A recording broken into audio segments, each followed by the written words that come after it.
जय शहा सारखे 50 वर्षात भारतात कुणी झाले नाही. खासदार संजय राऊत यांनी टीका केली आहे. जय शहा एक ट्रॉफी घेऊ शकत नाही अशी ही टीका संजय राऊत यांनी केली आहे.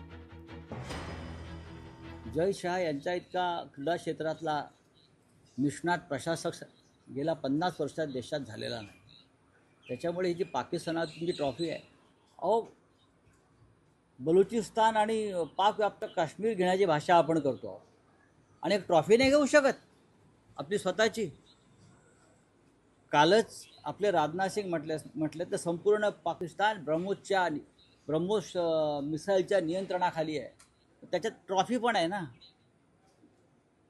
मग राजनाथ सिंग, अमित शहा, जय शहा यांनी एकत्र बसलं पाहिजे आणि भारताची ट्रॉफी कशी आणता येईल या संदर्भात त्यांनी एक स्ट्रॅटेजी केली पाहिजे. जय शहा म्हणजे महान माणूस आहे फार.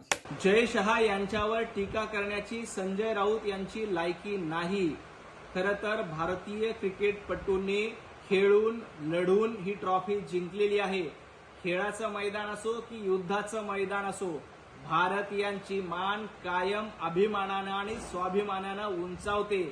आपल्या क्रिकेटपटूंनी मेहनतीनं ती ट्रॉफी जिंकलेली आहे आणि पाकिस्तानच्या चारी मुंड्या चित केल्या आहेत. युद्धाच्या मैदानात देखील आपल्या भारतीय सैनिकांनी पाकिस्तानला धूळ चारली, पाकिस्तानच्या घरात घुसून मारलं आणि आता देखील ही ट्रॉफी मोदी सरकार पाकिस्तानच्या घरात घुसून नक्कीच आणेल. त्याबद्दल संजय राऊत यांनी चिंता करू नये. भारतीयांची चिंता आणि ट्रॉफीची चिंता करण्यासाठी मोदीजींचं सरकार अतिशय सक्षमपणे आणि भक्कमपणे काम करतंय. लोकशाही मराठी ऐका, पहा, जागरूक रहा.